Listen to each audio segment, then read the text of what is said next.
छत्रपती शिवाजी महाराज की जय भवानी। खरं म्हणजे आजचा मेळावा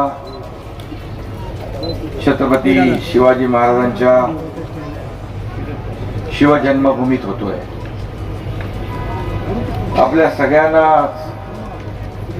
एक अभिमान वाटावा अशी ही सभा या ठिकाणी होते।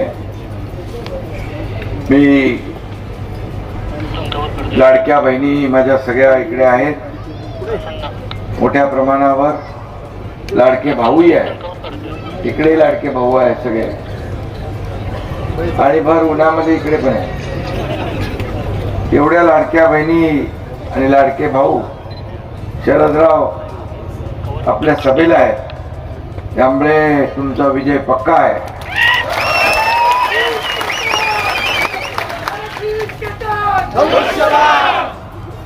आणि ज्या उमेदवारांच्या पाठीमागे मोठ्या प्रमाणात महिला, त्यांचा मतपेटीत नंबर पहिला, हे गणित आहे। म्हणजे लाडके भाऊही त्यांच्या मागेच आहेत।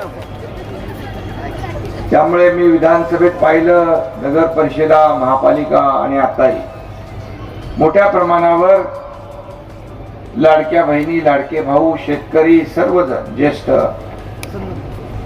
या प्रचार सभांना उपस्थित राहताना पाहतोय।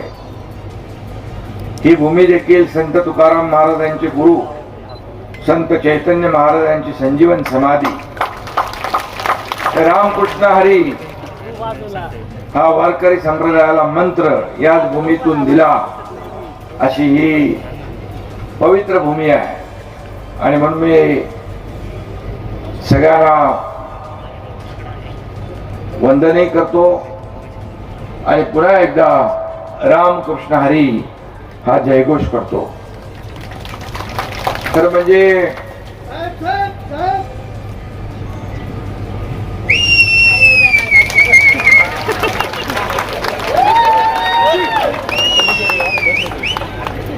म्हणजे शिवनेरी ही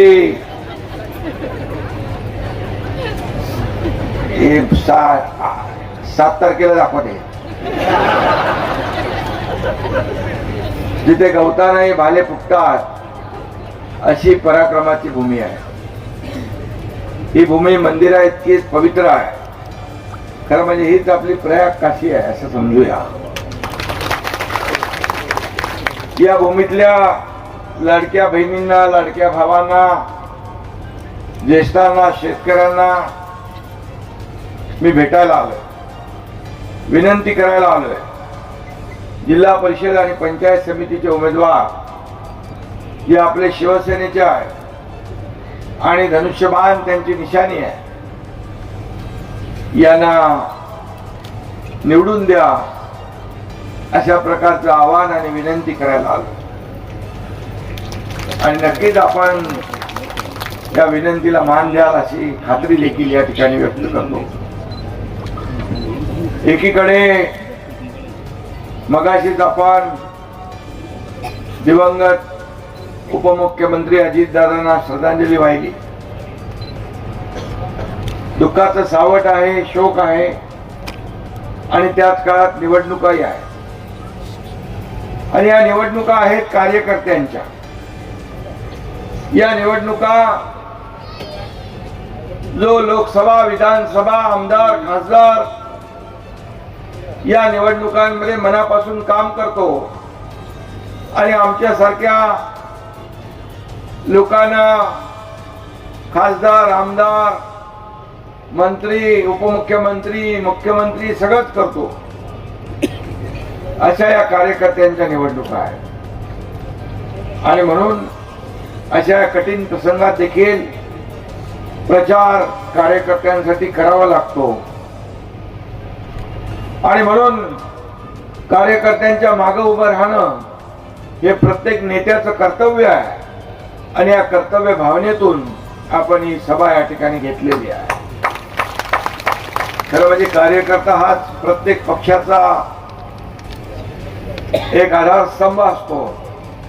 कार्यकर्ता पक्षाला मोठं करत असतो, कार्यकर्ता नेत्याला मोठं करत असतो, मग त्याची अपेक्षा असते जेव्हा निवडणुका त्याच्या असतात, या कार्यकर्त्याच्या निवडणुका आहे, जिल्हा परिषद काय, पंचायत समिती काय. आणि म्हणून सर्व नेत्यांनी आपली स्वतःची निवडणूक समजून या कार्यकर्त्यांच्या निवडणुकांमध्ये सहभाग घेतलेला आहे. खरं म्हणजे यापूर्वी शिवरायांच्या या जन्मभूमी जुन्नर मध्ये नगरपालिकेवर आपला भगवा डौलाने आपण फडकवलेला आहे, त्याबद्दल मी आपल्याला मनापासून धन्यवाद देतो. विधानसभेत देखील आपण चमत्कार केला, नगरपालिकेतही केला. विधानसभेत लाडक्या बहिणींनी, लाडक्या भावांनी, शेतकऱ्यांनी, सगळ्याच आपल्या ज्येष्ठांनी या झालेल्या विधानसभेच्या निवडणुकांमध्ये थोडकं नाही तर अतिशय दैदिप्यमान यश मिळवून दिलं. महायुतीला 232 जागा मिळाल्या. महाराष्ट्राच्या इतिहासात कधी एवढ्या जागा मिळाल्या नव्हत्या. त्या आपण चमत्कार करून दाखवला. मी राज्याचा मुख्यमंत्री असताना या राज्यामध्ये संपूर्ण राज्य, प्रत्येक जिल्हा, तालुका फिरलो आणि मुख्यमंत्री माझी लाडकी बहीण योजना, लेक लाडकी लखपती योजना, एसटी मध्ये 50% सवलत देण्याचा निर्णय, मुलींचं उच्च शिक्षण मोफत देण्याचा निर्णय, आपल्या नावासमोर आईचं नाव लिहिण्याचा निर्णय, शेतकरी सन्मान योजना, केंद्राचे 6,000 होते, आपले 6,000 टाकून शेतकरी सन्मान योजना सुरू केली. पीक विमा योजना, शेतकऱ्यांसाठी अनेक योजना, युवकांसाठी रोजगार पाहिजे, लाडक्या बहिणींसाठी आरोग्याच्या अनेक योजना केल्या. 1.5 लाखाचा महात्मा ज्योतिबा फुले विमा योजना होती. मी मुख्यमंत्री असताना 1.5 लाखाची मर्यादा 5 लाखावर नेली. 5 लाख रुपये महात्मा ज्योतिबा फुले योजनेचे केले. अशा अनेक योजना केल्या. इतके निर्णय आपण घेतले. 2.5 वर्षामध्ये ऐतिहासिक निर्णय घेतले आणि त्यामुळेच आपण 232 जागा निवडून दिल्या.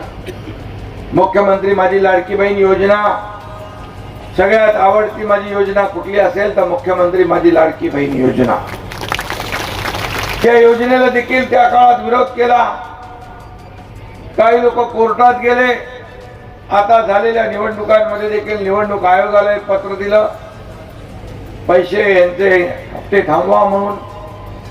परंतु आम्ही हप्ते बँकेमध्ये जमा करणारे लोक आहोत, घेणारे नाही, देणारे आहोत. आणि म्हणून आता पण काहीतरी राहिलंय ते 3 महिन्याचे एकदम 4,500 रुपये आपल्या खात्यामध्ये ज्यांचे जमा झाले नाही त्यांची जमा होती. इकडे काय बाकी राहिलेलं नाही वाटतं. मिळाले का?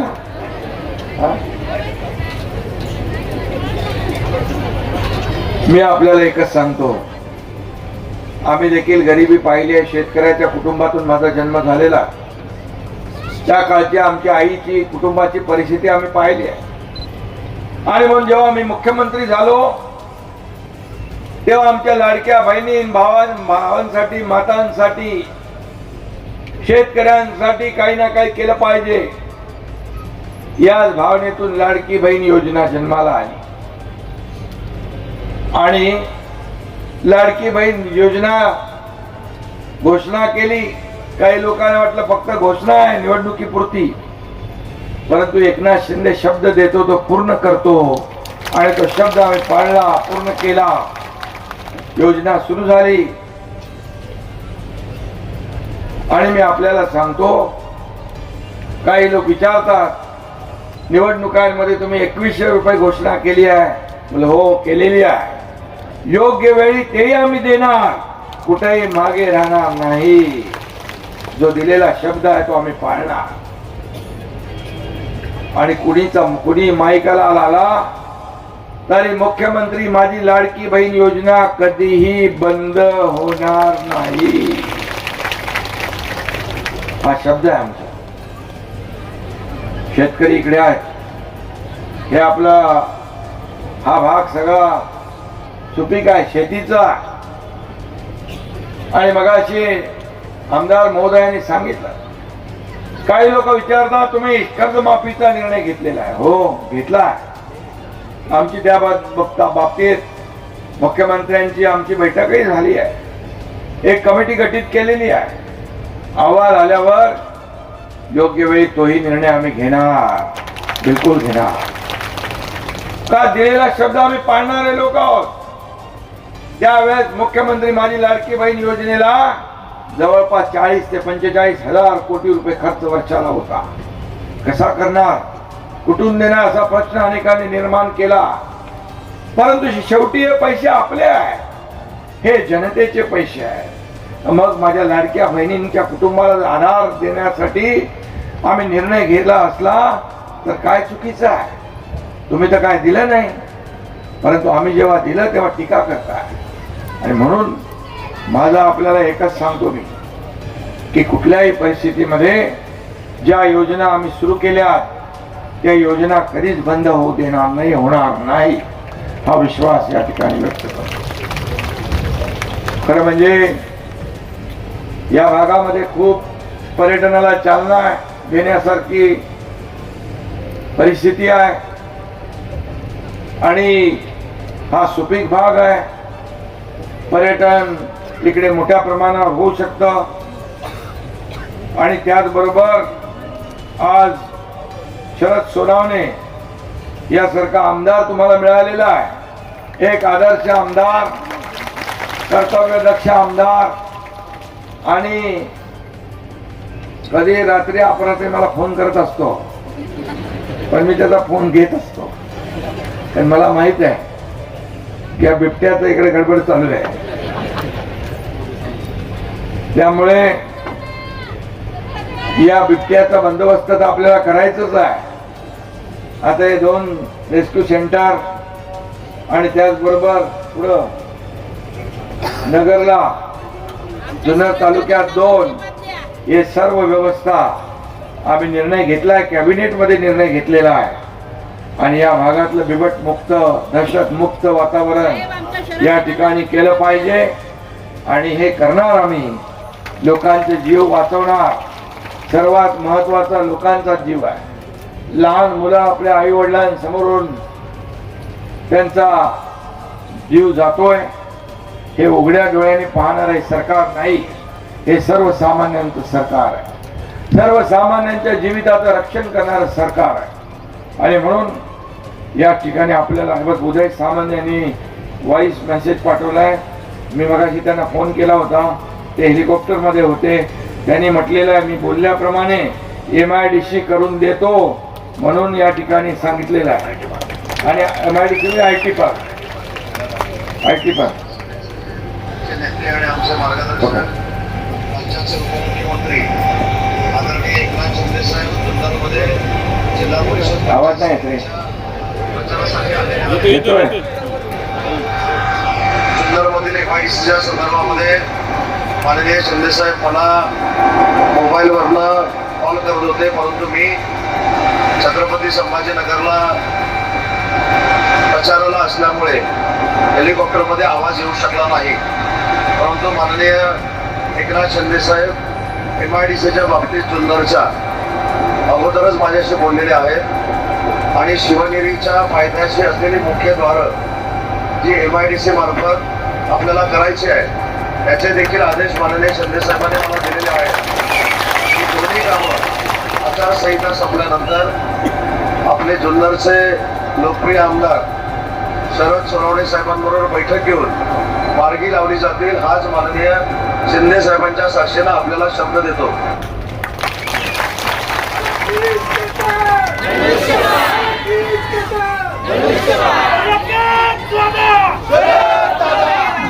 एकच आहे माझी काम करण्याची पद्धत, माझी काम करण्याची पद्धत. आता आचारसंहिता तर संपू द्या.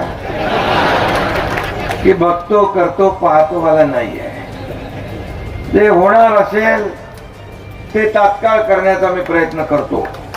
No reason on the spot decision, हे मी नेहमी माझं भूमिका आहे. आणि म्हणून मी आपल्याला शब्द देतो, जे उदय सामंत यांच्या विभागामध्ये आपल्याला MIDC IT पार्क जे करायचं आहे त्याचं तात्काळ या ठिकाणी प्रक्रिया सुरू होईल. आणि महाद्वार जी आहे ती देखील आपल्याला भव्य दिव्य लोक बघायला येतील इकडे. जो शिवनेरीला अशा प्रकारची महाद्वार देखील होती. खरं म्हणजे हे जुन्नर हे केवळ गाव नसून महाराष्ट्राचे भाग्य विधाते, महाराष्ट्राचं आराध्य दैवत छत्रपती शिवाजी महाराजांचं जन्मगाव आहे. आणि त्यासाठी शरद इथं जे जे काही करता येईल ते करणं म्हणजे आमचं भाग्य आहे. आम्ही स्वतःला नशीबवान समजू की या ठिकाणी आम्हाला हे करण्याची संधी मिळाली आहे. आणि म्हणून आपण सगळ्यांनी मिळून हे शिवभूमीचे पांग फेडण्याचा प्रयत्न आपण करू.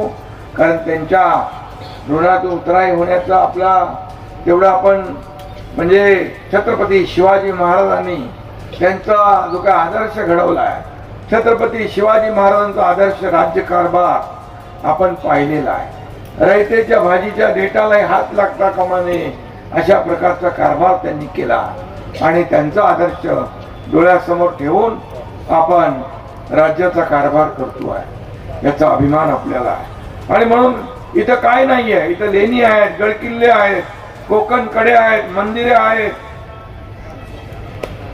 सगळं आहे. जुन्नरला देशातला नंबर 1 पर्यटन तालुका केला पाहिजे अशा प्रकारची शरद भाऊनी जे इथं मागणी केलेली आहे ती मागणी नक्की या ठिकाणी पूर्ण केली जाईल अशा प्रकारचा शब्द मी या ठिकाणी देऊ इच्छितो.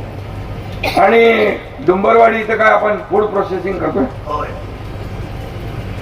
आणि तो शेतकऱ्यांसाठी संजीवनी ठरेल. फूड प्रोसेसिंग पार्क आंबेगाव तो आपल्याला फायद्याचा होईल ना. आणि बाकीचा बिबट्याचा प्रश्न आपण मी बोललोय, रेस्क्यू सेंटरची संख्या वाढवणं.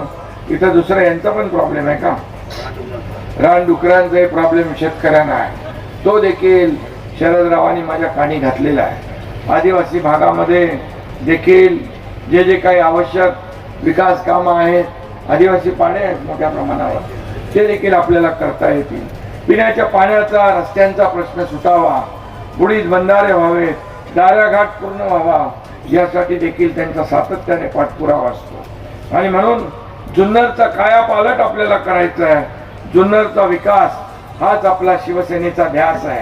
आणि म्हणून मी आपल्याला एवढंच सांगतो की एक आपला आमदार जो आहे, आमदार सातत्याने पाठपुरावा करणार आहे. आमदार एकदा कुठला विषय घेतला की तो पार ताडीच नेल्याशिवाय शांत बसत नाही, असा प्रकारचा आमदार आपण निवडून दिलेला आहे.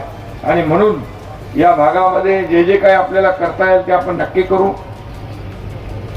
आणि पर्यटनालाही चालना देऊ. इथले तरुण रोजगारासाठी दुसऱ्या शहरांमध्ये जाता त्यांना जायची वेळ येऊ नये, यासाठी इथंच रोजगार मिळाला पाहिजे, इथंच पर्यटन झालं पाहिजे, त्याला चालना मिळाली पाहिजे, अशा प्रकारचा या ठिकाणी प्रयत्न आपण करूया. आणि म्हणून काय आणखी रस्ता कुठला येतो तुमच्याकडे, मुरबाड जुन्नर महामार्ग तो देखील करायचा. आणि पुणे नाशिक रेल्वे देखील बऱ्याच वर्षापासून रखडलेली आहे. पण मी आपल्याला विश्वास देतो की याला आपण तात्काळ चालना देऊ आणि या गेल्या अनेक वर्षापासूनचा जो विषय आहे तो आपण मार्गी लावू. त्याचबरोबर कुठला हायवे, पंतप्रधान गतिशक्तीमध्ये 56 किलोमीटर लांबीचा जुन्नर तळेगाव रस्त्याच्या कामाला देखील आपण हाती घेतलेला आहे.